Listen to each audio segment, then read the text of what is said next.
ሁለተኛይቱ የሐዋርያው የጳውሎስ መልእክት ወደ ቆሮንቶስ ሰዎች ምዕራፍ 4።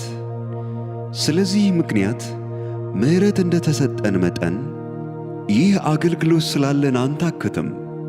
ነገር ግን የሚያሳፍረውን ስውር ነገር ጥለናልና በተንኮል አንመላለስም፣ የእግዚአብሔርንም ቃል በውሸት አንቀላቅልም። እውነትን በመግለጥ ግን በእግዚአብሔር ፊት ለሰው ሕሊና ሁሉ ራሳችንን እናመሰግናለን።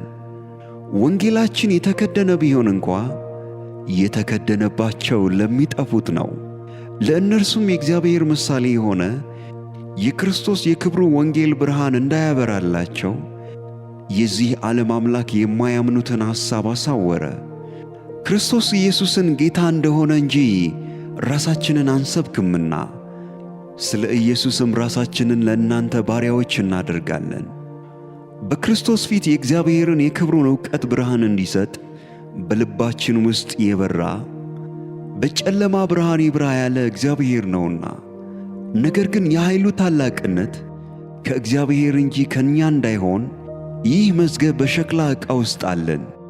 በሁሉ እንገፋለን እንጂ አንጨነቅም፣ እናመነታለን እንጂ ተስፋ አንቆርጥም፣ እንሰደዳለን እንጂ አንጣልም፣ እንወድቃለን እንጂ አንጠፋም።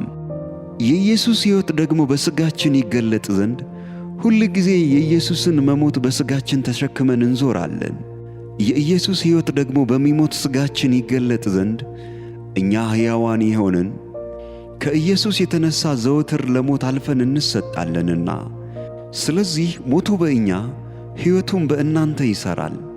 ነገር ግን አመንሁ ስለዚህም ተናገርሁ ተብሎ እንደ ተጻፈ ያው አንዱ የእምነት መንፈስ ስላለን እኛ ደግሞ እናምናለን፣ ስለዚህም እንናገራለን። ጌታን ኢየሱስን ያስነሣው እኛን ደግሞ ከኢየሱስ ጋር እንዲያስነሣን ከእናንተም ጋር እንዲያቀርበን እናውቃለንና። በብዙዎች በኩል የተትረፈረፈው ጸጋ ለእግዚአብሔር ክብር ምስጋናን ያበዛ ዘንድ ሁሉ ስለ እናንተ ነውና። ስለዚህም አንታክትም። ነገር ግን የውጭው ሰውነታችን ቢጠፋ እንኳ የውስጡ ሰውነታችን ዕለት ዕለት ይታደሳል።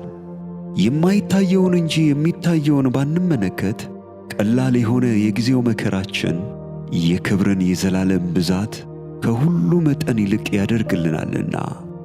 የሚታየው የጊዜው ነውና የማይታየው ግን የዘላለም ነው።